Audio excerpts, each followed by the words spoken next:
This is our world. A warm, comfortable, familiar place.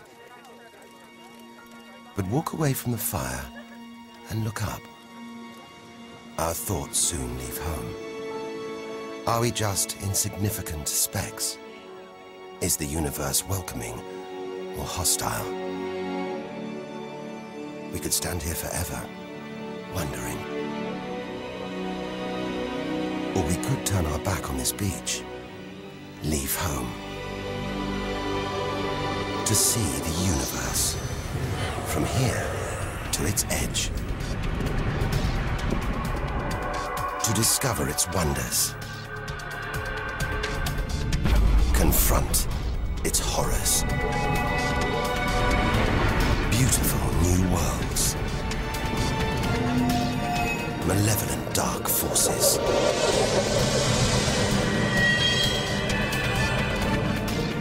the beginning of time, the end of the world.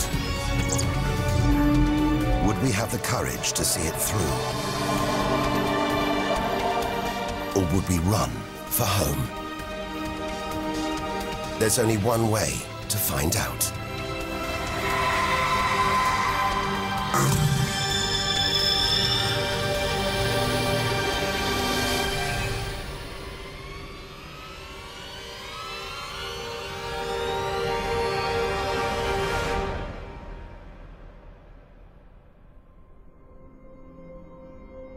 The edge of space, only 100 kilometers up, just an hour's drive from home. Down there, life continues.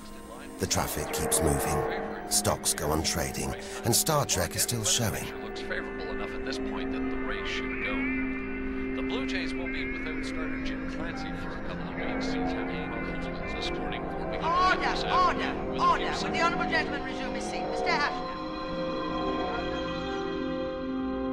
But we have to leave all this behind. To dip our toe into the vast, dark ocean beyond.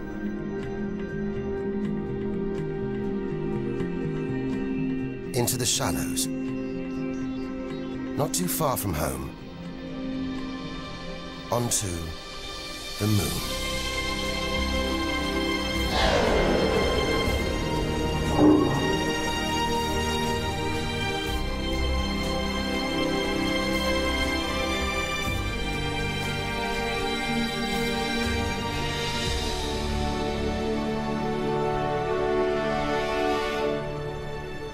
Dozens of astronauts have come this way before us. 12 of them have walked on the moon itself. Just over 400,000 kilometers from home, 3 days in a spacecraft. So close, it's as if we've barely left home. Familiar, safe, within sight of Earth.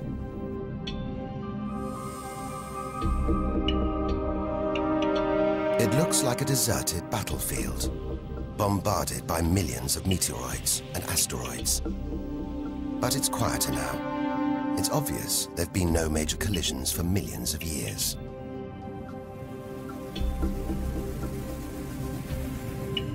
This brings back memories. The Apollo 11 lunar module. Neil Armstrong's first footprints. Looks like they were made yesterday. There's no air to change them. They should survive for millions of years. Maybe longer than us.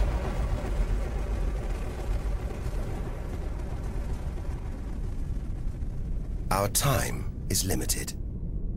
We need to take our own giant leap.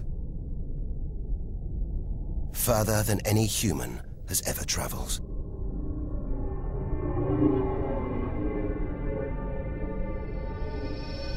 Out of the darkness, a friendly face. The goddess of love. Venus. The morning star. The evening star. Sometimes she welcomes the new day in the east, Others, she says goodnight in the west. The planet's spectacular yellow clouds reflect the sunlight. That's why this is the solar system's brightest planet. A sister to our planet. She's about the same size and gravity as Earth. We should be safe here. But the Venus Express space probe is telling us these dazzling clouds are made of deadly sulfuric acid, that the planet's atmosphere is choked with carbon dioxide. It's ringing alarm bells.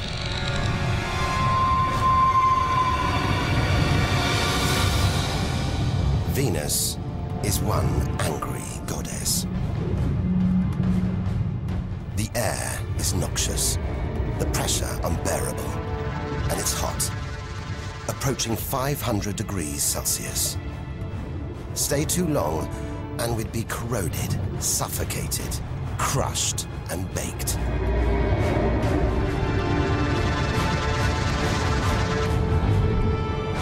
Nothing can survive here. Like this. It's a Soviet Venera robotic probe. Its heavy armor's been wrecked by the extreme atmosphere.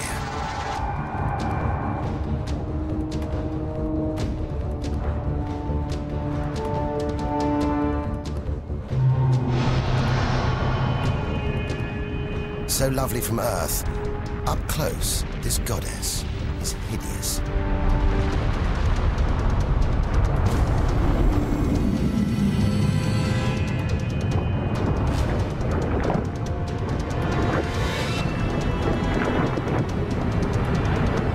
She's the sister from hell, pockmarked by thousands of volcanoes. All that carbon dioxide in its atmosphere is trapping the sun's heat. This is global warming gone wild. Before it took hold, maybe Venus was calm, more like her sister planet Earth. If that's true, this could be our planet's future.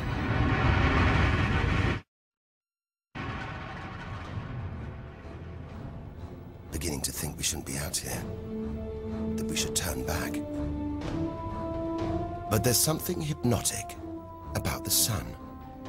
Like Medusa, too terrible to look at, too powerful to resist, luring us onwards. On, like a moth to a flame. Dwarfed by, scorched by the sun, it's Mercury. Get too close to the sun, this is what happens. Temperatures swing wildly here. At night, it's minus 170 degrees. Come midday, it's 400 plus. Burnt, frozen, and look at those scars. A sign that Mercury had a violent past. The Messenger space probe. It's telling us something strange. For its size, this little planet has a powerful gravitational pull. It must be heavier than it looks. It's like a huge ball of iron, covered with a thin veneer of rock. The core of what was once a much larger planet. Maybe a stray planet slammed into Mercury, blasting away its outer layers in a deadly game of cosmic pinball. Whole planets on the loose, destroying anything in their path, even entire planets. And we're in the middle of it. Vulnerable, exposed, small. Everything is telling us to turn back. But who could defy this? The sun, in all its mesmerizing splendor. Our light, our lives. Everything we do is controlled by the sun, depends on it. And more than that, it's the Greek god Helios driving his chariot across the sky. The Egyptian god Ra, reborn every day. The summer solstice sun rising at Stonehenge. For millions of years, this was as close as it got to staring into the face of God. 150 million kilometers from home, a 20-year journey by plane. Switch it off, and it's so far away, we wouldn't know about it for a whole 8 minutes. It's so big, you could fit 1 million Earths inside it. So heavy, its gravity controls the entire solar system.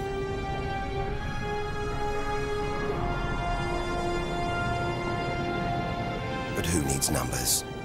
We've got the real thing. We see it every day, a familiar face in our sky. Up close, it's unrecognizable. A turbulent sea of incandescent gas. The thermometer rises to over 5,000 degrees. Down in the core, it's got to be tens of millions of degrees.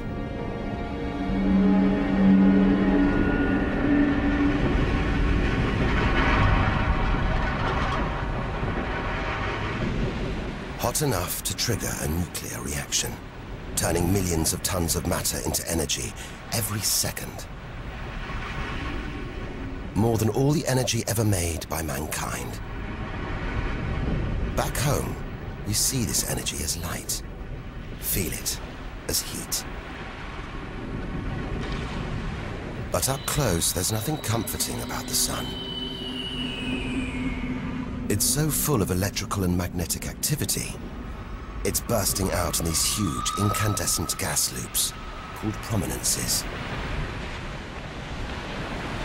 Each one releasing more energy than 10 million volcanoes. You could get the Earth through one of these loops and still have tens of thousands of kilometers to spare.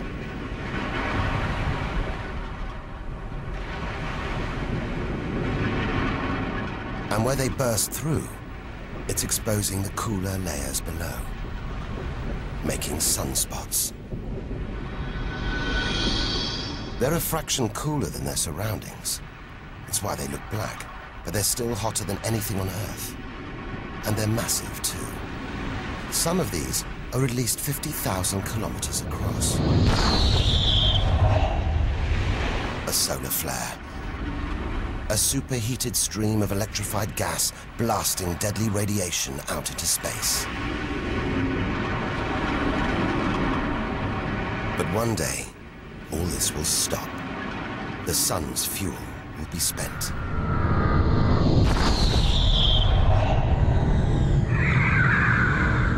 When it dies, that'll be it for the Earth as well. This God creates life and destroys it, demands we keep our distance.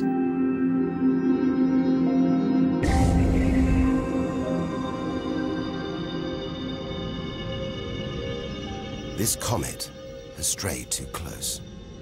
It's being boiled away by the sun's heat, creating a tail that stretches for millions of kilometers.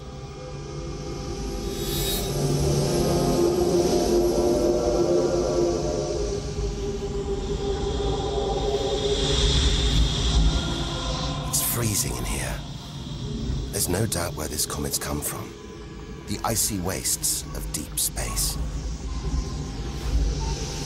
But look at all this steam, the geysers and dust. It's the sun again, melting the comet's frozen heart. A kind of vast, dirty snowball, covered in grimy tar. Tiny grains of what looks like organic material, preserved on ice since, well, who knows when. Maybe even the beginning of the solar system. Say a comet like this crashed into the young Earth billions of years ago. Maybe it delivered organic material and water, the raw ingredients of life. It may have even sown the seeds of life on Earth that evolved into you and me.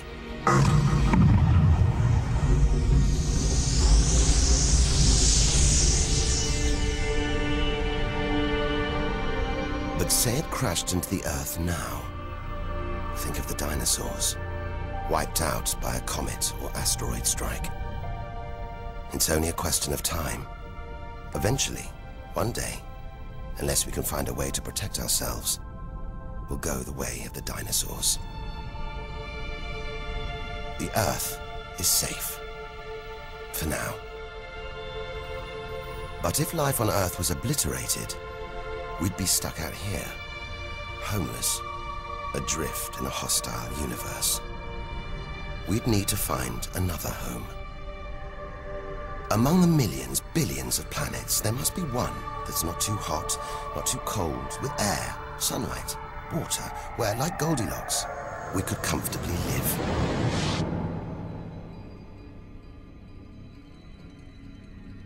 The red planet. Unmistakably, Mars. For centuries, we've looked to Mars for company, for signs of life.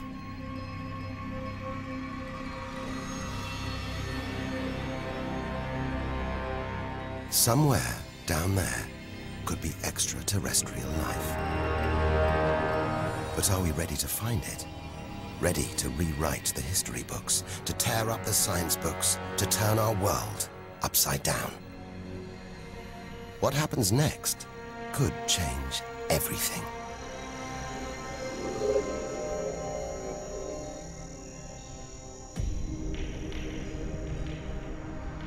More than any other planet, Mars captures our imagination. Think of sci-fi films, comics. What follows? Martians. It's all just... But what if there really is something here? If there is, it's living on a dead planet.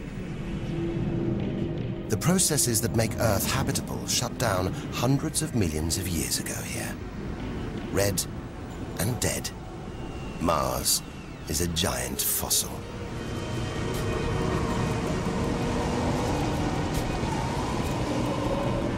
Something's alive. A dust devil. A big one. Bigger than the biggest tornadoes back on Earth. There's wind here. And where there's wind, there's air. Air that could sustain extraterrestrial life. But it's too thin for us to breathe. Full of choking carbon dioxide. There's nothing to protect Mars from the sun's ultraviolet rays. And it's cold. As low as -80 degrees. Freezing water in the ground, at the poles, and even in the atmosphere. As snow.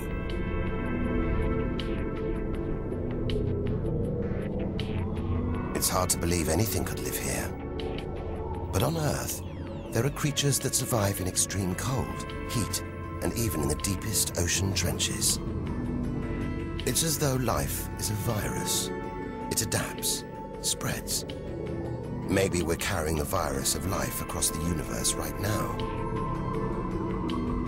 Even in the most extreme conditions, life usually finds a way. But on a dead planet, with no geological activity to replenish the minerals and nutrients in its soil, no heat to melt its frozen water, and all this dust, it's hard to see where we're going.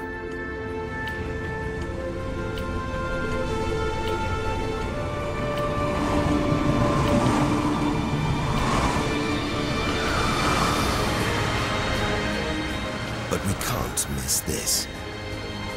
Olympus Mons. A vast, ancient volcano. 3 times higher than Everest. So wide, it would stretch almost all the way across Spain. Since its discovery in the 1970s, it's been declared extinct.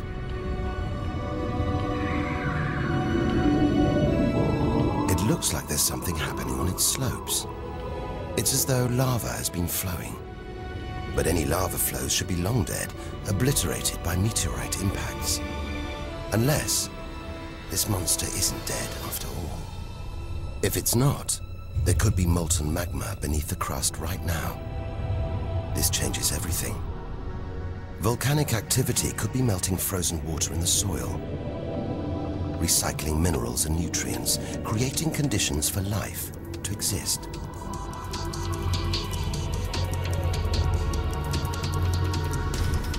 This makes the Grand Canyon look like a crack in the pavement. It goes on and on. So far, it would stretch all the way across North America. But look, signs of activity, erosion, and what looks like dried up riverbeds on the canyon floor. Maybe volcanic activity melted ice in the soil, sending water flowing through this vast canyon. Activity that we now know could still be melting ice, creating water. And where there's water, there could be life. If we can find running water, there's a chance we could find living creatures. Trundling across this desolate landscape, the NASA rover Opportunity. It's finding evidence that these barren plains were once ancient lakes or oceans that could have harbored life.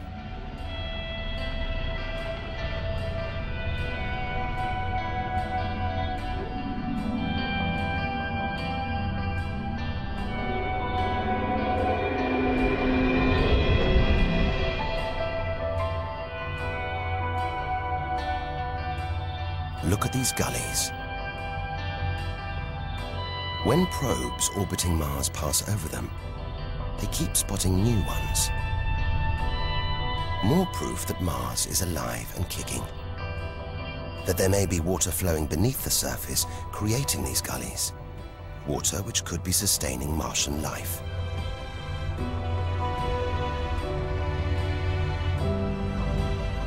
Now all we have to do is find it. Unless we've already found it. Not on Mars, but on Earth. There's one theory that has life starting here before moving to Earth. The idea is that an asteroid impact blasted fragments of Mars, complete with tiny microbes, out into space and onto the young Earth, where they sowed the seeds of life itself. No wonder we find Mars fascinating.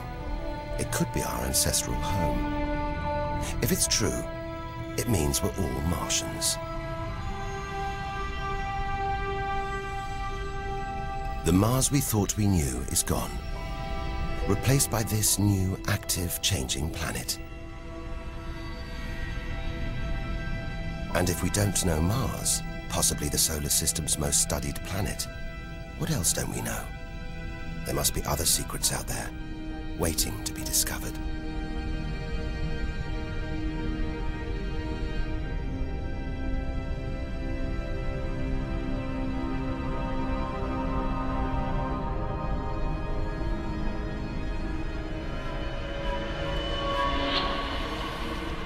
This is getting scary.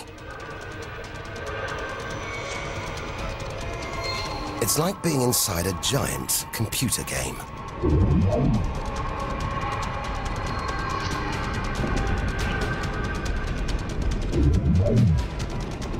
But these are all too real. Asteroids, some of them hundreds of kilometers wide. This one must be about 30 kilometers long. And look, perched on it, a space probe. Can't have been easy parking on an asteroid traveling at 80,000 kilometers an hour. It's a lot of effort to investigate some rubble. Rubble that regularly collides, breaking up and raining down on Earth as meteorites. Magical tokens, supernatural omens, and more than that. Turns out it was rubble like this that came together to make the planets, including our own.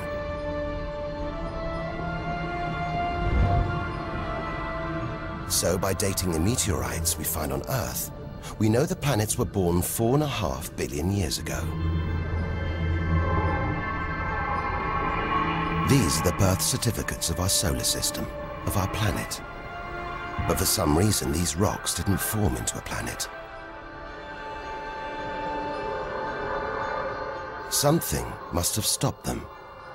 something powerful.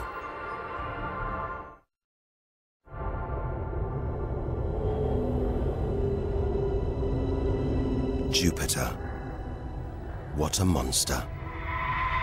At least 1,000 times bigger than Earth.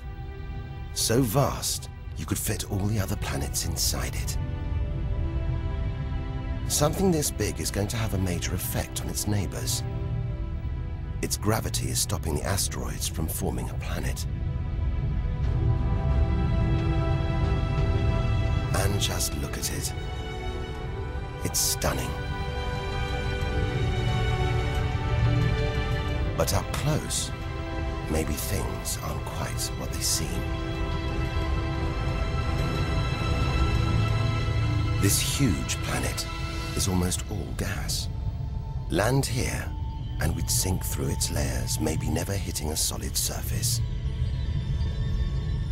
And Jupiter's good looks, the product of extreme violence. It's spinning at a huge rate, whipping up winds to hundreds of kilometers an hour, contorting the clouds into stripes, eddies, whirlpools. And this, the legendary Great Red Spot. The biggest, most violent storm in the solar system. At least 3 times the size of Earth. It's been raging for over 300 years. All those churning clouds have sparked an electrical storm. Just one bolt is 10,000 times more intense than any at home.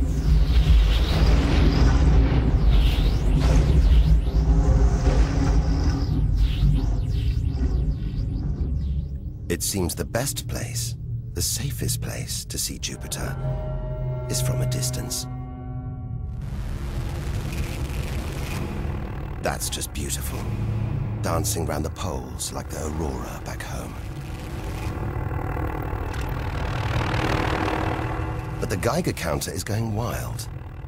It seems even these are deadly, generated by lethal radiation pulled from space by Jupiter's powerful magnetic field. We're beginning to realize out here, nothing is what it seems. The universe is full of contradictions, deceptions, traps.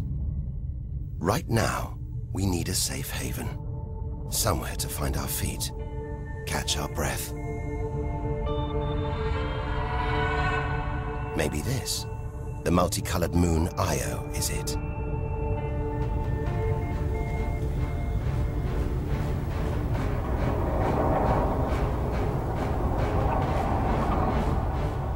Those pretty colors, a molten rock, sulfur, volcanoes, spewing burning hot ash and sulfur hundreds of kilometers into the air. This is no safe haven. This is the most volatile place we've seen since the sun. Our magical journey to the edge of the universe is turning into a desperate flight. We've got to keep believing, hoping that amidst the dangers, there are wonders waiting to be discovered.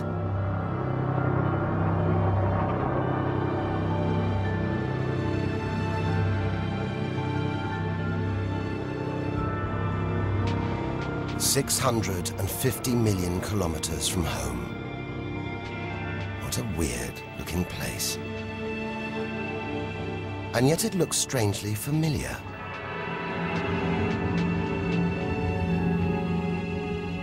A bit like the Arctic with all that ice, all those ridges and cracks.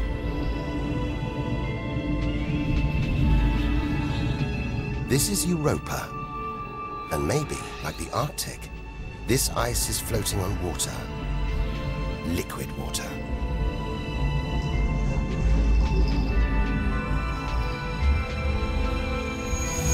It's an intriguing thought.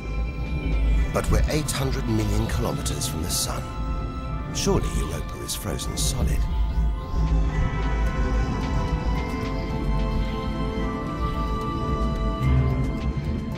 Unless Jupiter's gravity is creating friction deep inside, stopping Europa from freezing solid, allowing life to develop in the waters beneath its frozen crust.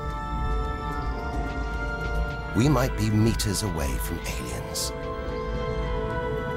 From a whole ecosystem of microbes, crustaceans, maybe even squid.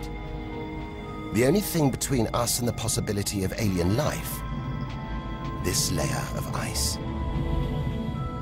But until we send a spacecraft to drill through the ice, Europa will remain one of the solar system's greatest mysteries.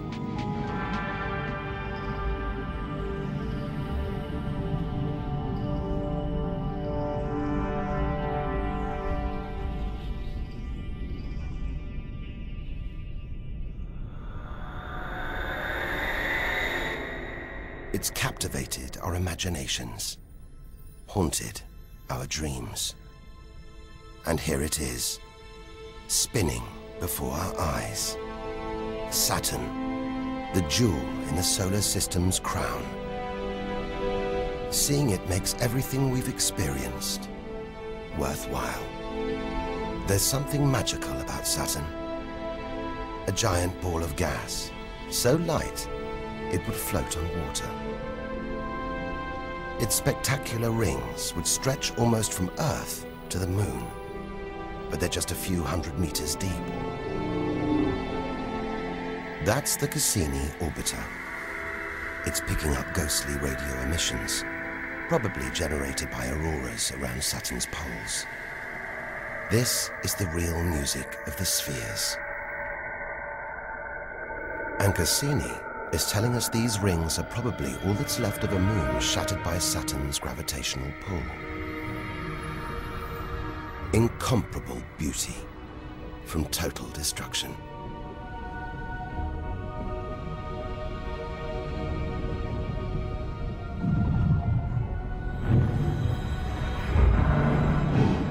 Billions of shards of ice, some as small as ice cubes, others the size of houses.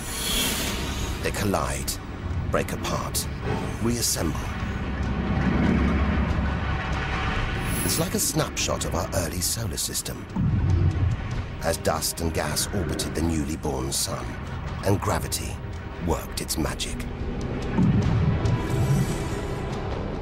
pulling the lumps together until from debris like this, our home emerged.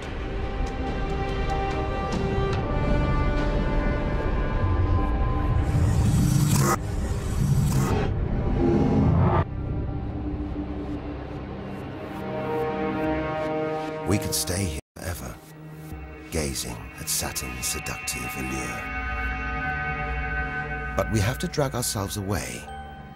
We've got so much further to go, so much more to learn. Which isn't easy when the largest object in sight is this moon, wrapped in thick clouds. Titan.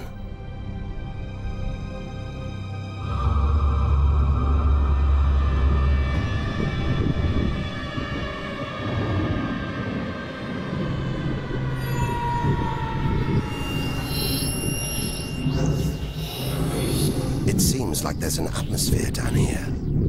There's wind, rain, even seasons. And look at these rivers, lakes and oceans. It's the most similar place to Earth we've seen so far.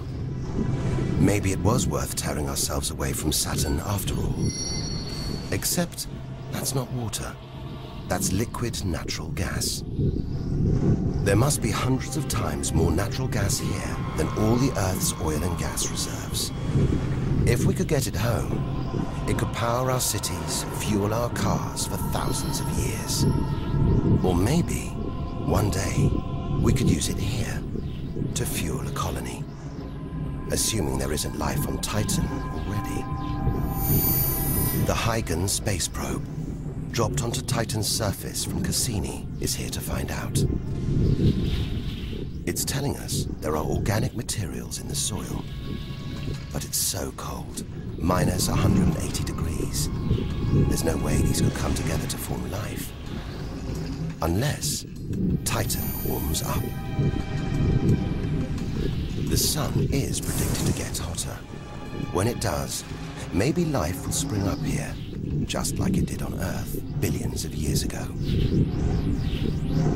As the Earth gets too hot for us, maybe we'll move to Titan. One day we might call this distant place home.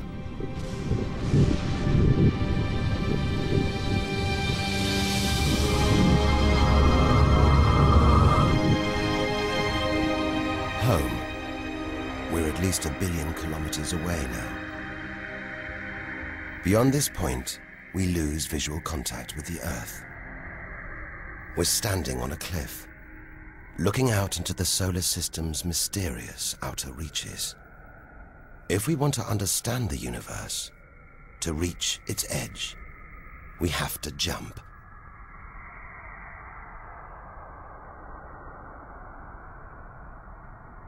Unseen from Earth, unknown for most of history, we're in the solar system's outer reaches.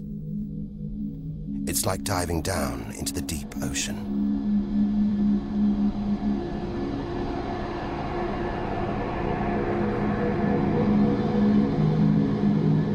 Those rings, it looks like Uranus has been tilted off its axis, toppled over by a stray planet.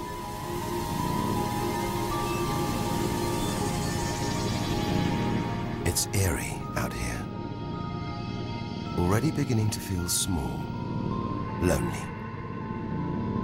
Maybe this is how we'll feel, what we'll find at the edge of the universe. But we've barely left the shore. Shrink the Earth down to the size of a pea. We've traveled less than 2 kilometers. But to reach the edge of the solar system, we've got to travel another 20,000 kilometers. Out of the deep, another strange beast. The god of the sea, Neptune. This giant is swathed in methane gas.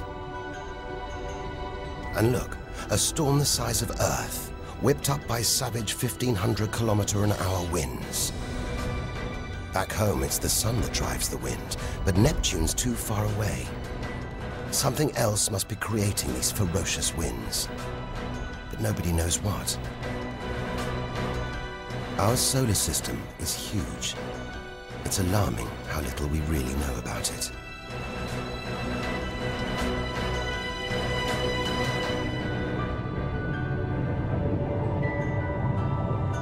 Plunging deeper, something to cling to.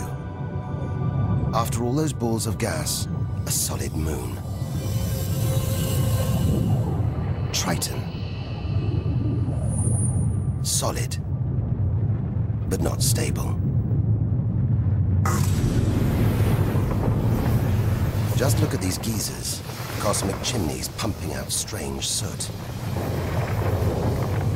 And this moon is going round Neptune in the opposite direction to the planet's spin. A cosmic battle of wills that this angry moon is always going to lose. Neptune's massive gravity is pulling on Triton, slowing it down, reeling it in.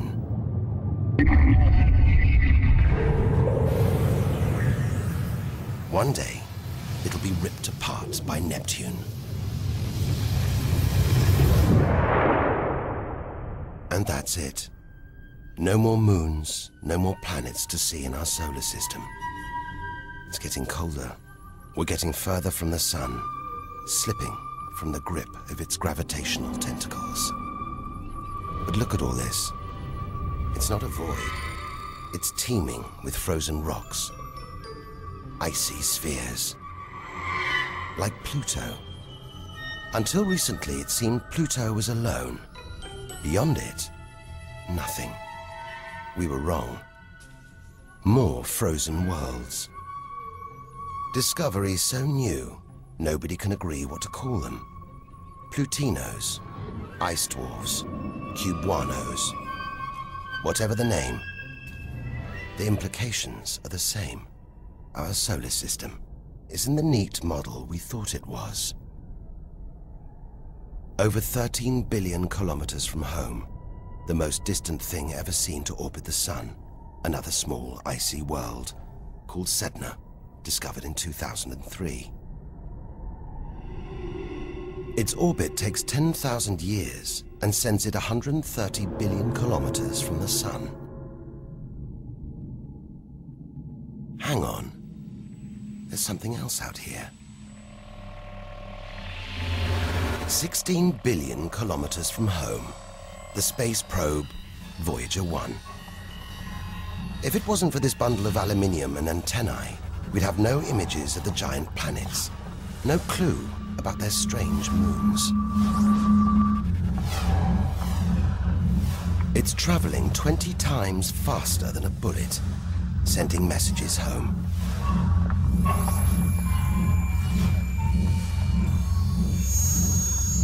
And look, on its side, that gold panel, a kind of intergalactic message in a bottle. There's a greeting recorded in different languages.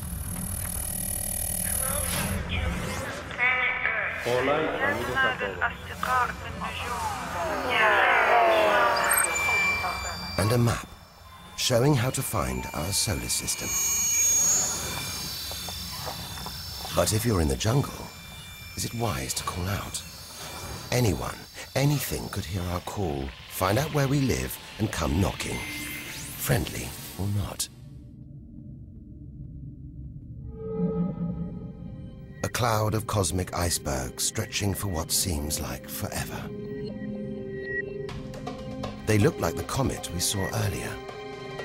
Maybe it started life out here, until something dislodged it, sending it towards the Sun, just like the comets that may have planted life on Earth billions of years ago. And seeing all this ice, maybe they carried water to Earth too. It's an astonishing thought. The water in the oceans, in your coffee, even in your body, all from this distant celestial ice machine.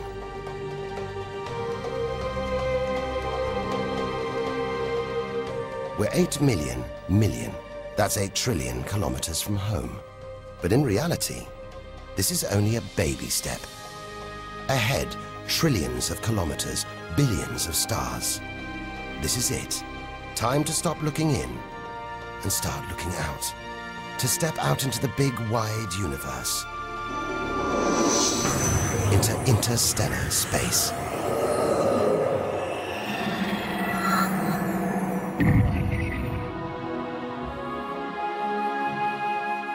Interstellar space.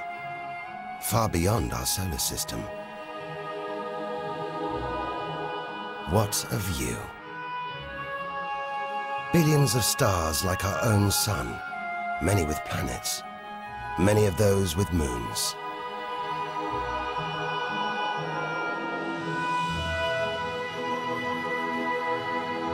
It's hard to know which way to go.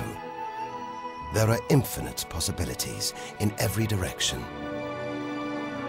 Whichever way, we're going to need a serious burst of acceleration.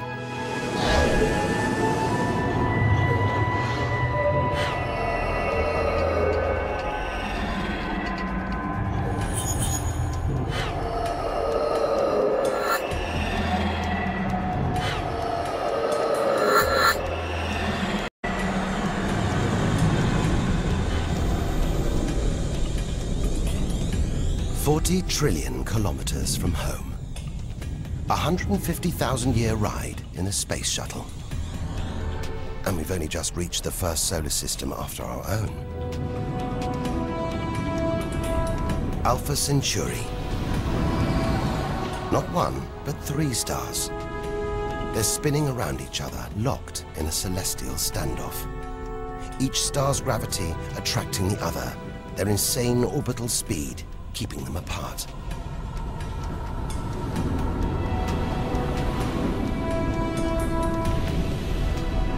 Get between them, and we could be flung into the face of one of these stars. Vaporized, trillions of kilometers from home.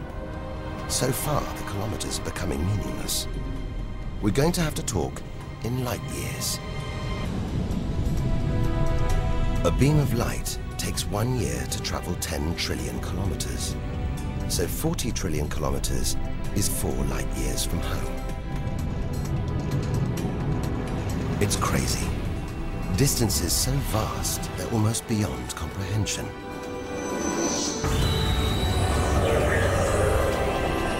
And exciting. Who knows what strange worlds lie ahead? What we'll discover when, if we reach the edge of the universe.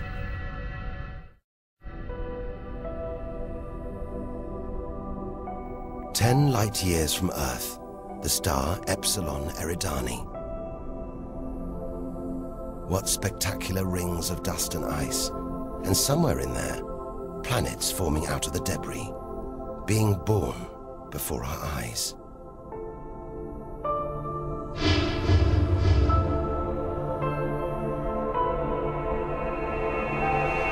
Asteroids and comets everywhere.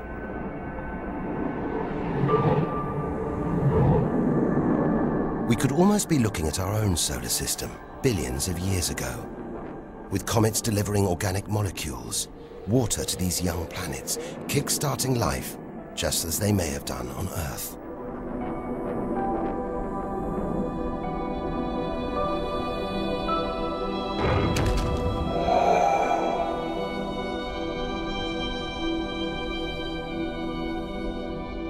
At the center of all this action, a star smaller than our sun. It's still in its infancy. Any life in this solar system would be primitive at best.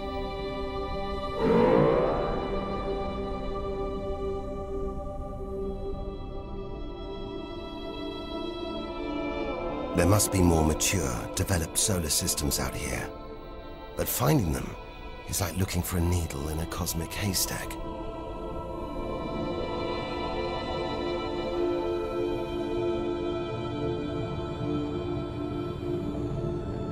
"20 light years from Earth.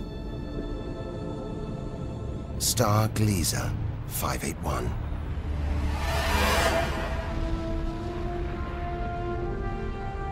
It's about the same age as our sun.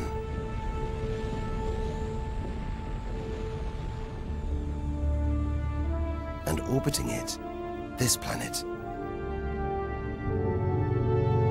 It's just the right distance from its sun. Any closer and water would boil away. Any further and it would freeze. Ideal conditions for life to have evolved.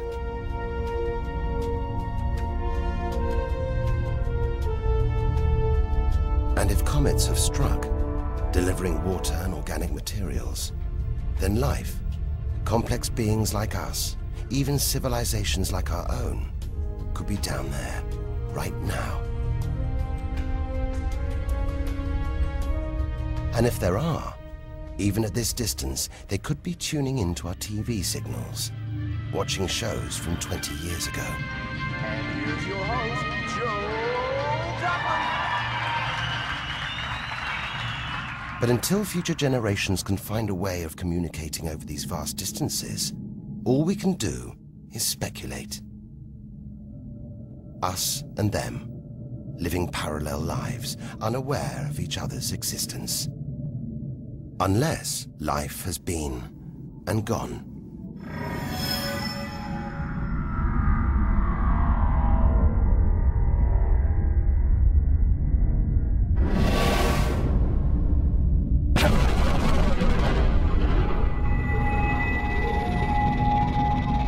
That's the problem with comets.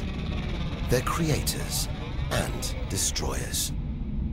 As the dinosaurs found out the hard way 65 million years ago. This is the needle in the cosmic haystack, the closest we've come to a habitable solar system like our own. But it's a chance encounter. There could be hundreds, millions more solar systems like this out here. Or none at all.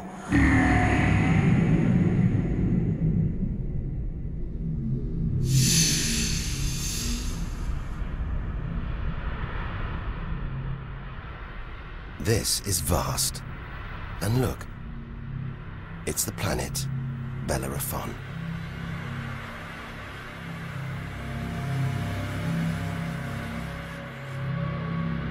So close to its own sun, it's a miracle it was discovered at all. Problem is, from Earth, we can't see planets this far out. They're obscured by the brilliance of their neighboring stars. But the planets have a minute gravitational pull on those stars. Measure these tiny movements trillions of kilometers away, and we can prove they exist. That's how we tracked down Bellerophon in the 1990s, opening the floodgates to the discovery of hundreds of other distant planets. 65 light years from Earth. Tune in on this bright star, and you'd pick up TV signals from Hitler's Berlin Olympics.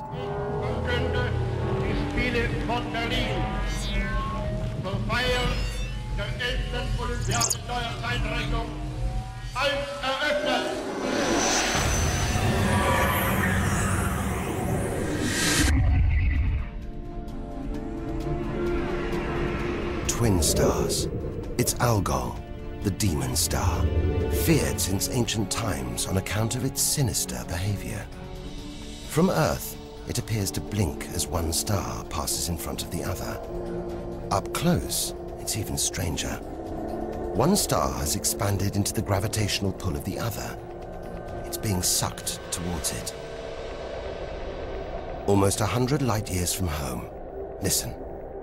One of the first ever radio broadcasts. Just a faint whisper. We'd appreciate it if anyone hearing this broadcast would communicate with us. We are very anxious to know how far the broadcast is reaching. And then silence. From here on out, it's as if Earth never existed. Any aliens living beyond here will have no idea we're there. It feels like a lifetime ago we stood on that beach, looking up at the sky, wondering where and how we fitted in. It's time to appreciate the wonders we're seeing, not just for what they tell us about our own world. It's what they can tell us about the whole universe, its past and its future.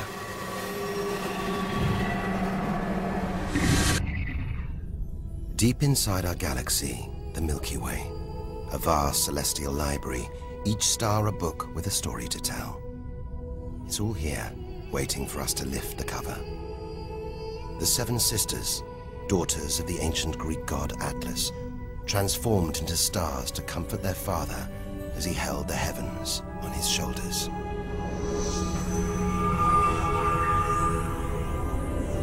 And this giant, Betelgeuse. The brightest, biggest star we've seen so far. It's got to be at least 600 times wider than our own sun.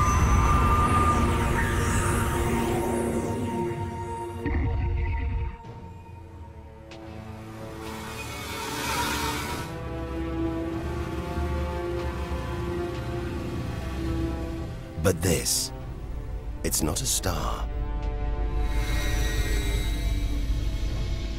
Not a planet. Not like anything we've ever seen.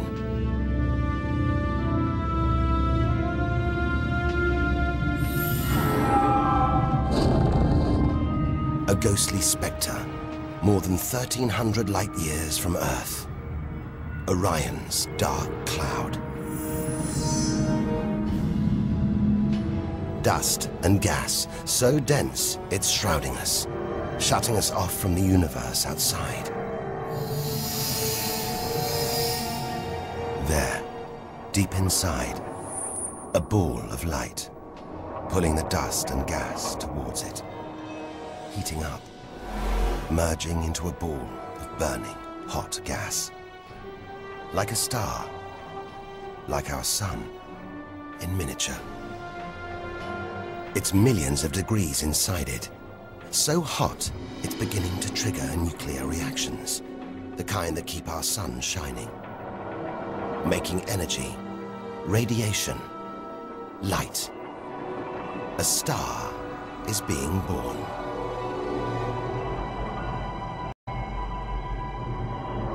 Or rather, stars.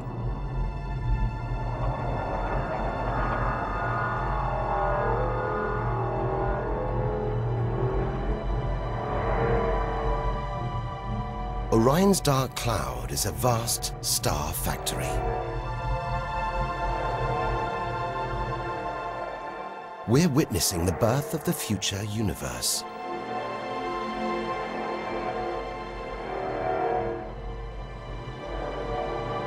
We've come to expect hostile horrors, but we're discovering one of the universe's greatest creative wonders: star birth.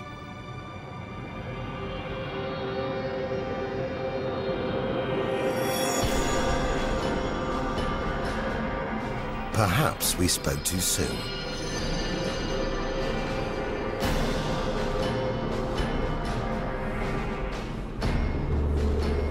Jets of gas, exploding outwards at 200,000 kilometers an hour, blasting dust and gas out for millions of kilometers.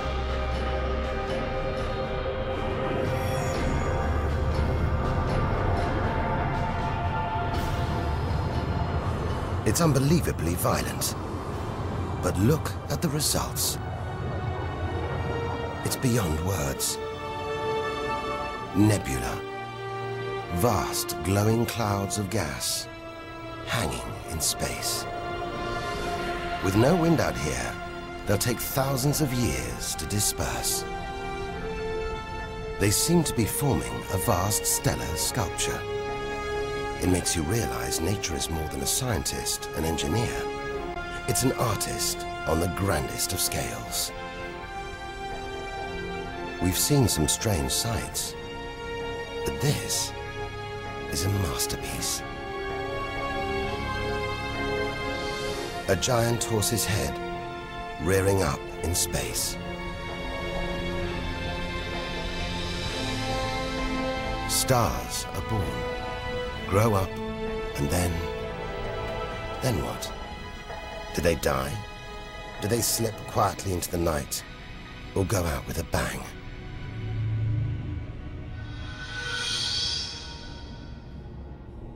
Somewhere between here and the edge of the universe lies the answer.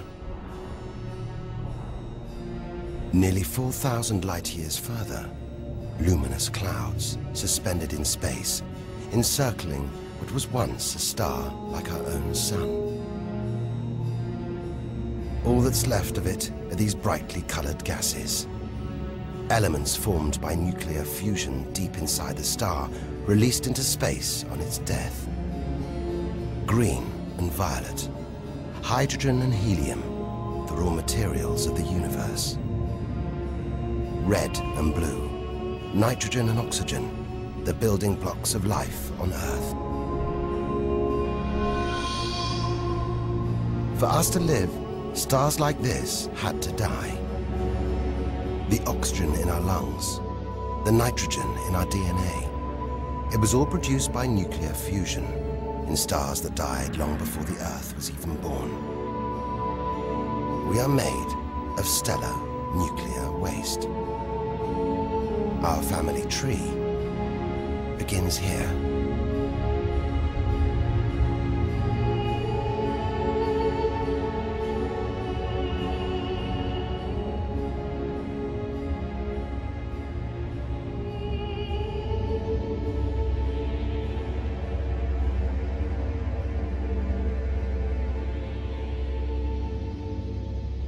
At its heart, the ghost of a star. It's a white dwarf. White, hot, small, but unbelievably dense. In the star's dying moments, its atoms fused and squeezed together, making it so dense that just a teaspoon of this white dwarf would weigh 1 ton.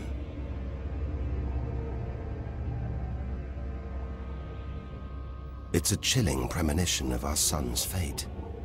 6 billion years from now, it'll become a white dwarf.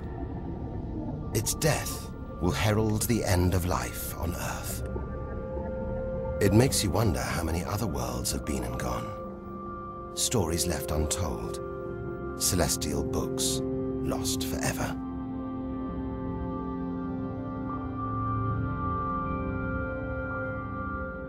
But the greatest story of them all is still to be told. we must go back through time to the very first chapter to tell the story of how the universe began.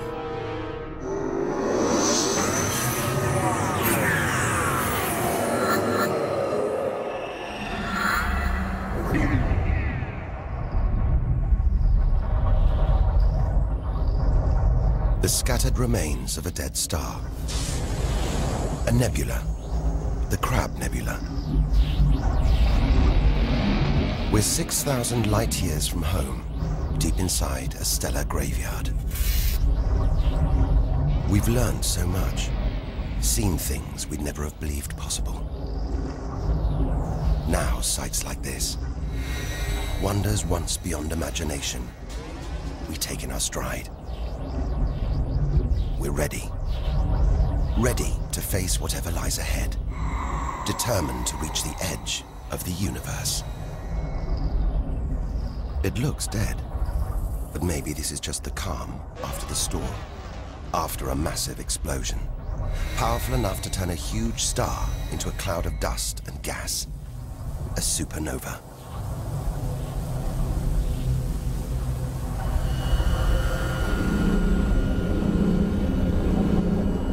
The eye of the storm, a spinning, pulsating star, a pulsar.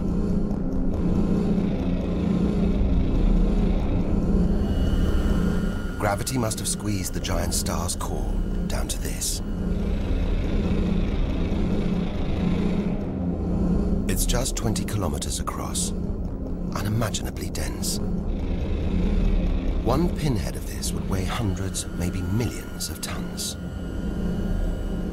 As it shrank, like a figure skater spinning on the spot, arms outstretched, then pulling them in, it began to spin faster. Two beams of light, energy, radiation, spinning 30 times a second, powering the huge cloud of dust and gas. There's so much radiation here, more even than on the sun.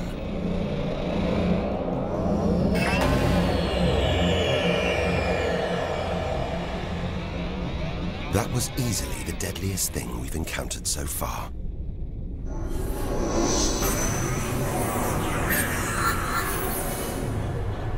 Once, it would have terrified us. But now we realize that without the dangers, there'd be no wonders. Without the nightmares, there'd be no dreams.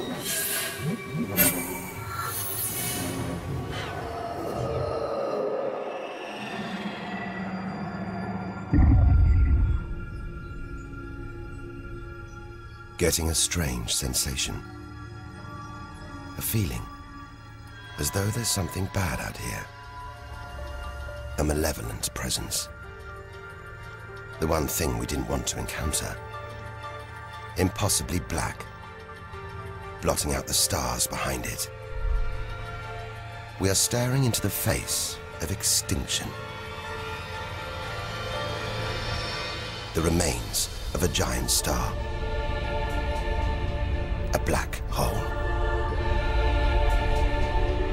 Instead of contracting to a white dwarf or a pulsar, it just kept on going. Shrinking until it got so small, it's just a few kilometers across. Far denser than a pulsar and impossible to resist.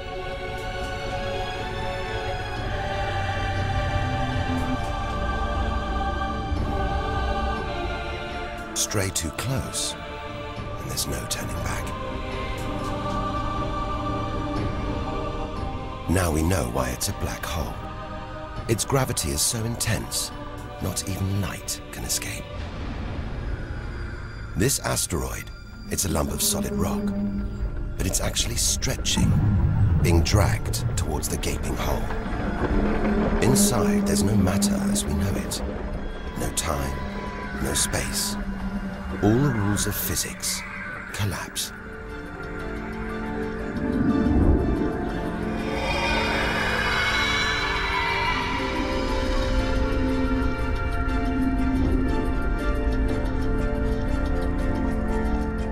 The asteroid is gone. Truth is, nobody really knows where. We're looking at the limit of human understanding. There could be millions of black holes creeping around our galaxy. More perhaps than all the stars in the sky.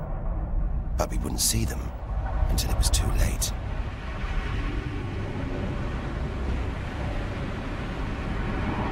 Like this star, spiraling, disappearing down an invisible plug hole.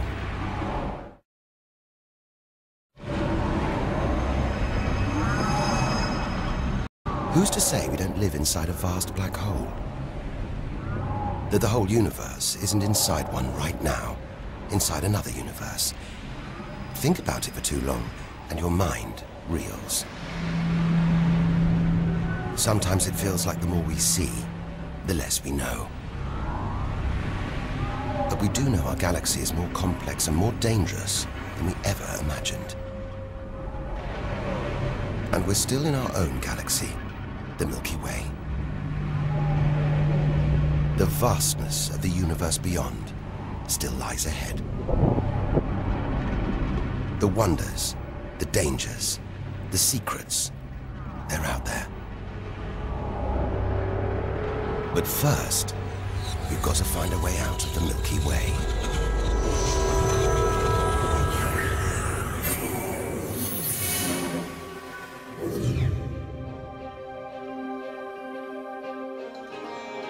"7,000 light years from home, still deep inside our own galaxy.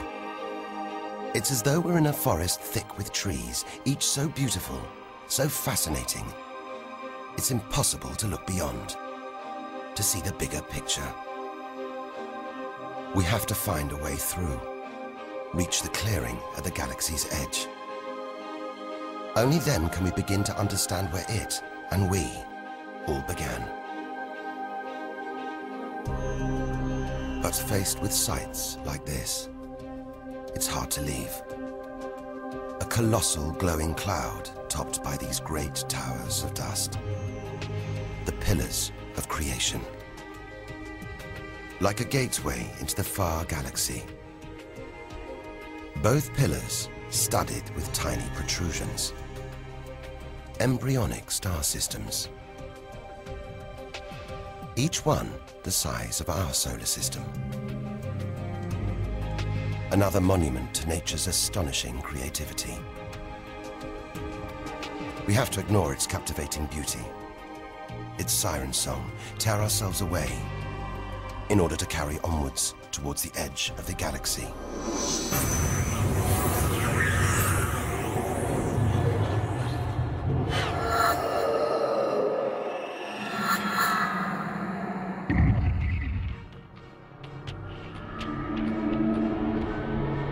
Dazzled by the Milky Way's beauty, we've been blinded to its terrors and strayed into a cosmic minefield. Like an explosion in slow motion, giant clouds of gas are bursting out of this star. A massive star, millions of times brighter than our sun. It's going into meltdown.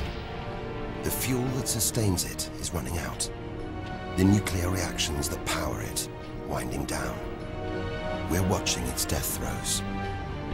Eventually, the core will implode. The result, a new black hole.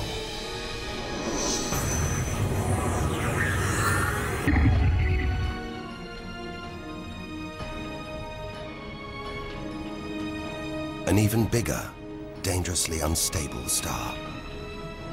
But this one's about to explode.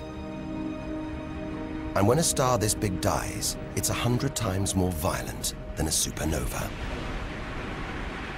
Somehow we've stumbled into the most violent star death imaginable. A hypernova.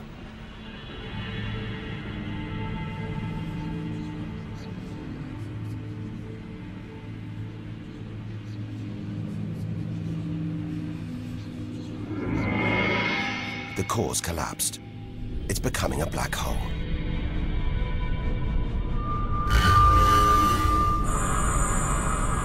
And that's the shockwave, surging through the star, ripping its outer layers into space.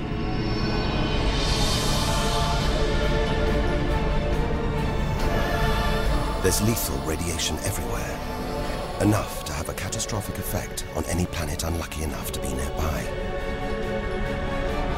When virtually every species on Earth was wiped out 450 million years ago, the culprit may have been one of these. Deadly hypernovas, frozen comets, scorched planets, white dwarfs, red giants, Earth. Tiny drops in a vast pool of white light. Our home galaxy, the Milky Way. We want to know where we fit in. Here's our answer.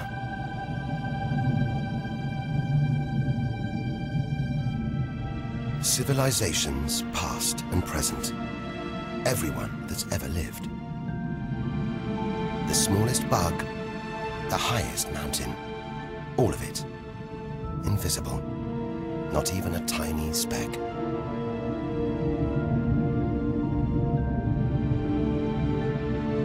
Our home is a minor planet of an insignificant star. If it disappeared right now, who or what would even notice? And yet, so far we've found nowhere else we would rather live. Nowhere we could live. It's only now, far from home, that we're beginning to truly appreciate it.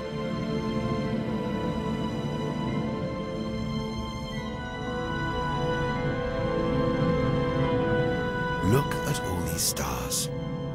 Hundreds of thousands of them. Surely one of these, more than one, must be capable of supporting life.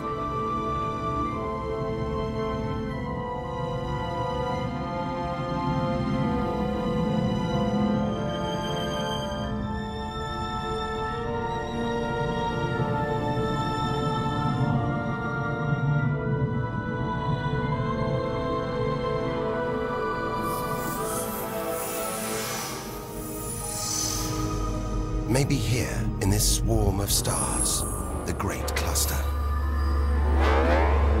Back in the 1970s, astronomers sent a message in this direction, detailing the structure of our DNA and our solar system's location. But it's so far from home, the message won't arrive for at least another 25,000 years. We haven't found alien life yet. But neither have we found any reason to believe it isn't out here, somewhere.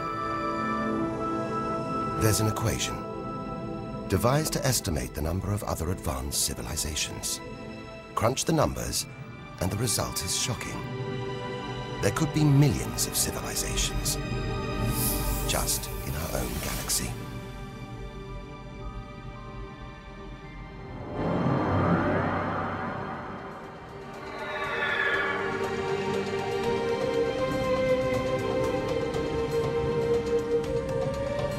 Everything we have seen so far is inside the Milky Way. Now here's our chance to see other galaxies, to glimpse the even bigger picture, and perhaps to answer the ultimate question: where does all this come from? We are now ready to leave our solar system, our galaxy, and enter intergalactic space.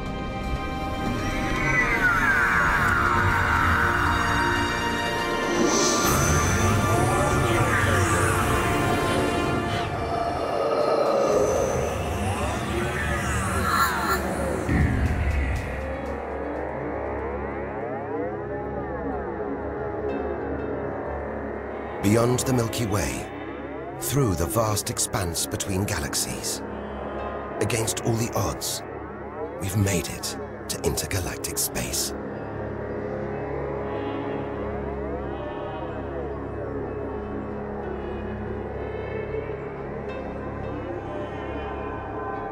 Out here, there's no horizon in sight. Even the closest galaxies are millions of light years away. the remains of galaxies ripped apart by the Milky Way's huge gravitational pull. Scattered through, nothing.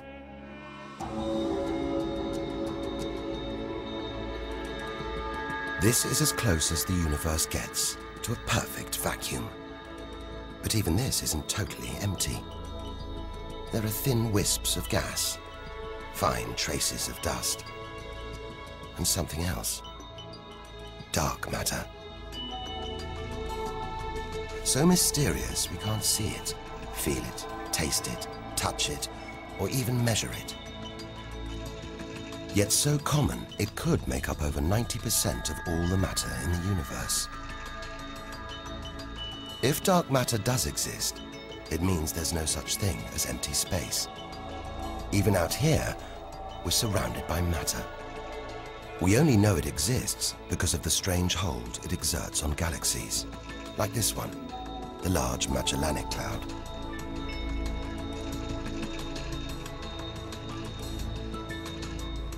More than 6 billion years in today's fastest spacecraft, 160,000 light years from the Milky Way, at the edge of its gravitational reach. This galaxy should spin off into space, but something is holding it here. Something invisible, powerful, dark matter. Stars, clusters of stars, nebulae. It's a vast astronomical treasure house.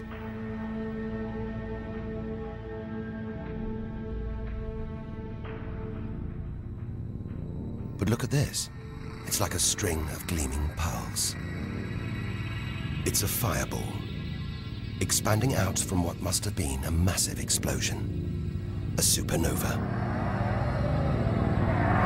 So bright that when light from the explosion reached the Earth in 1987, it was visible with the naked eye.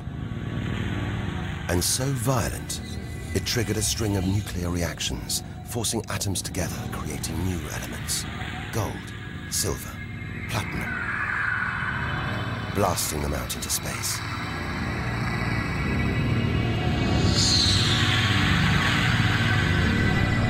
The gold in the ring on your finger was forged in a massive supernova like this, trillions of kilometers away, billions of years ago. Before we left home, the universe seemed separate. Something out there, up in the sky. We were wrong. The story of the universe is the story of every one of us.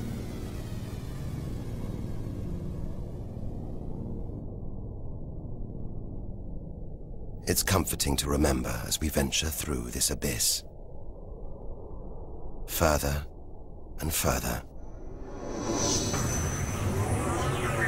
Faster and faster.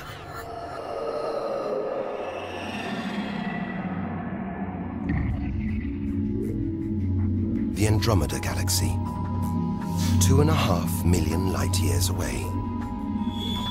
It's moving through space at nearly 1 million kilometers an hour. Everything in space is moving apart like shrapnel from an explosion. We're seeing this galaxy as it was when our ape-like ancestors first walked across the African plains.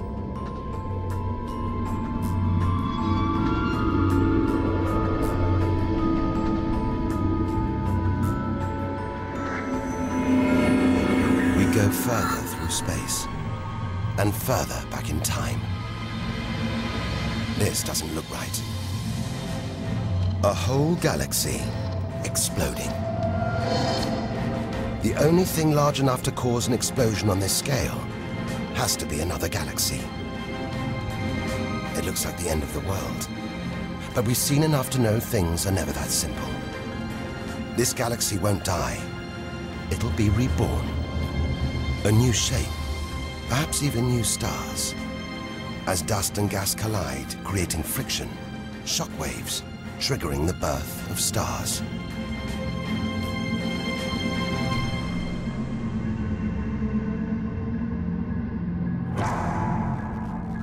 There's order in this chaos, a pattern behind the infinite variety. an endless cycle of birth and death, creation and destruction. It's a pattern woven through the vast fabric of space that binds each of these galaxies. There are billions of galaxies in the universe, each with billions, even trillions of stars. Possibly more stars than there are grains of sand on all the beaches on Earth. And all of these are just the stars that exist now. What about the stars that have been and gone? All the stars being born, yet to be born. We're finally beginning to see the big picture, and it's grander than we ever imagined. This galaxy, the huge pinwheel galaxy, is so far from Earth that if we send a message home now, it'll take 27 million years to get there. Who knows whether our species, our planet, will still be around to receive it? Most likely not.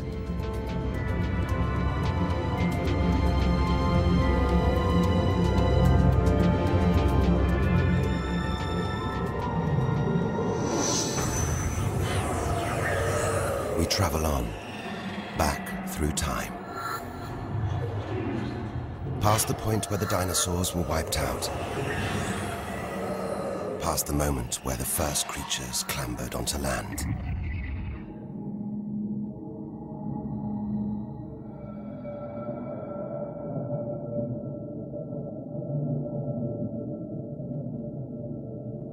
"2 billion light years from home, closing in on the edge of the universe, going back to the beginning of time." This isn't a galaxy. It's brighter than hundreds of galaxies put together.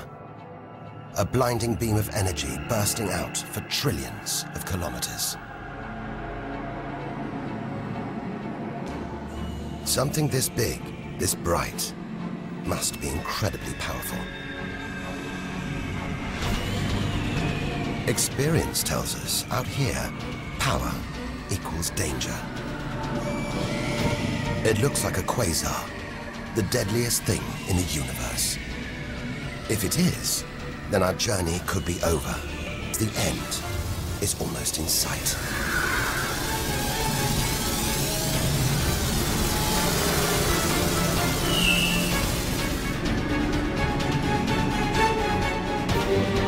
The deadliest, most powerful thing in the universe. A quasar. A swirling cauldron of super-hot gas, brighter than hundreds of galaxies.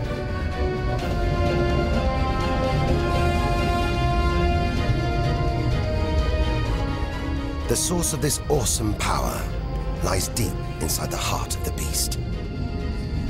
A heart of darkness, a supermassive black hole as heavy as 1 billion suns.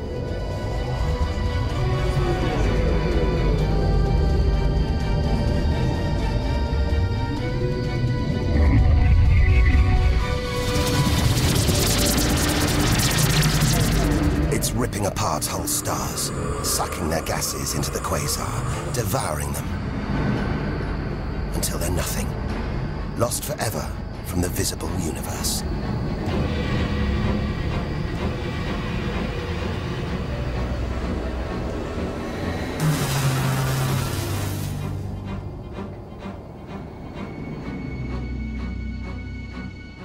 We've seen the worst the universe can throw at us.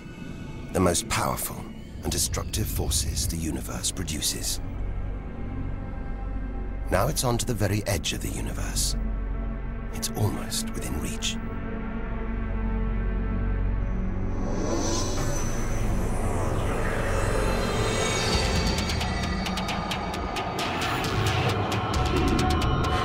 We'll need to go further, go faster if we're to cross the final reaches of the known universe.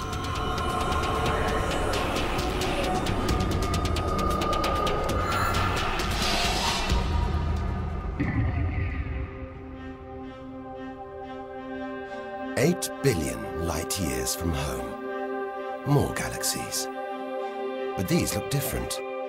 Ragged, small, close together.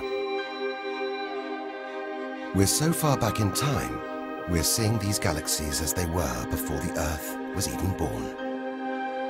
They're still young, still growing. We're getting closer to where and how it all began. 12 billion years ago.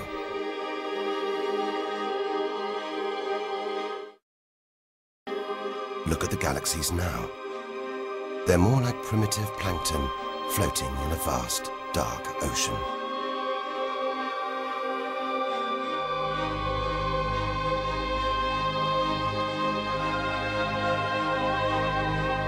It's magical.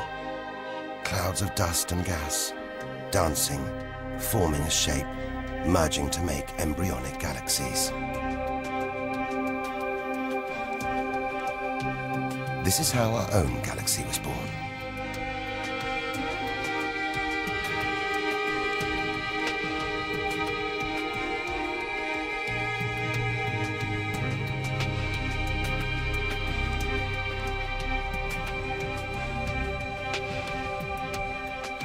They're disappearing. We've gone back before the stars were born, into a cosmic dark age. And before that, light.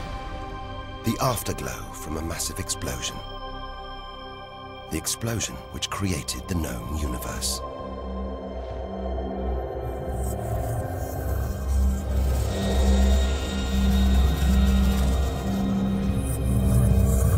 We're almost there.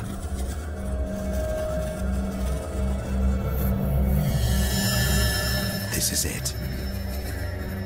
We've made it. The edge of the universe. 130 billion trillion kilometers from home. 13.5 billion years ago.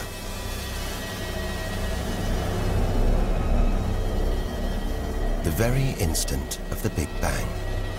The most violent, most creative moment in history. Everything that's ever happened follows from this moment.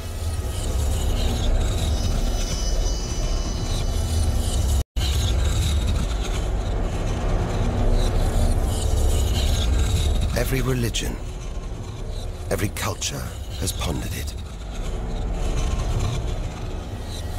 But we still don't know what sparked this act of creation, or why.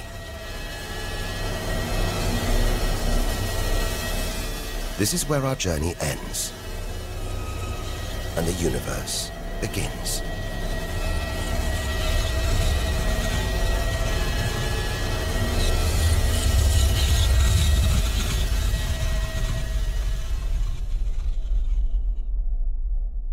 An infinitely hot, small, dense point erupts.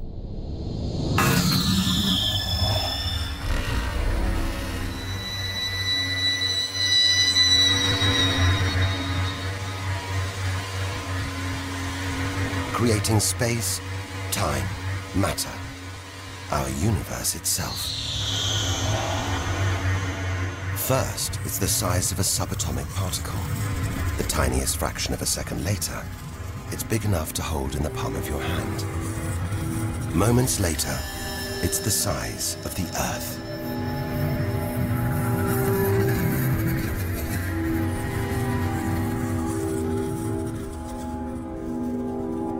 Today, the light from the Big Bang is still spreading out as a hiss of radio static. Your TV aerial picks it up. You can see it as static on an untuned TV.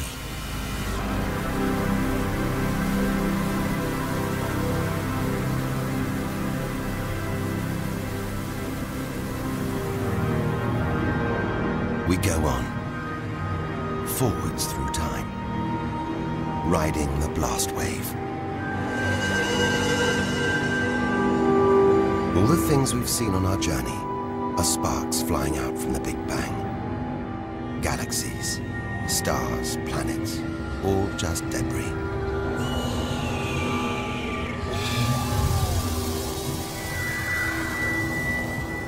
through our galaxy.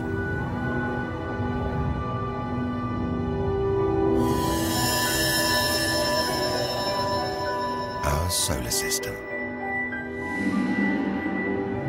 Until we reach another cooling cinder, swirling in the afterglow of the Big Bang.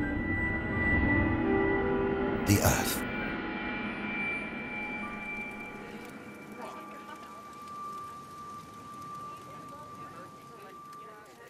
We had to go back to the past to see our future.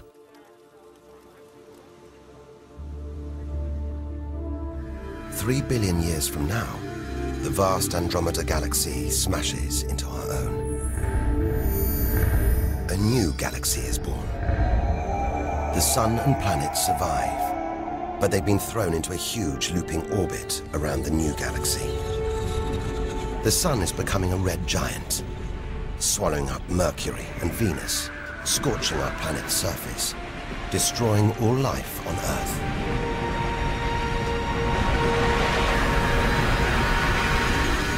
The sun dies, shrinking to a white dwarf. Neighboring stars are dying too, being replaced by white dwarfs, pulsars, black holes. The lights are going down on the galaxy.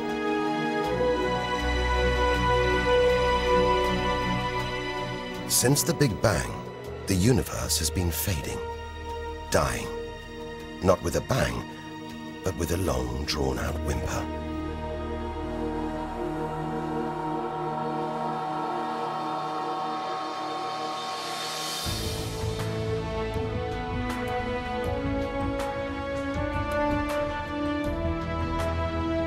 But there could be a way out, an escape route from our dying universe. It might be possible for our distant descendants to find a shortcut through space and time, a wormhole. If there are other universes, it could take our descendants from our doomed universe into a parallel one, where they could find another Earth, still in the prime of life. If they're lucky enough, they will live on in a new universe, a new home.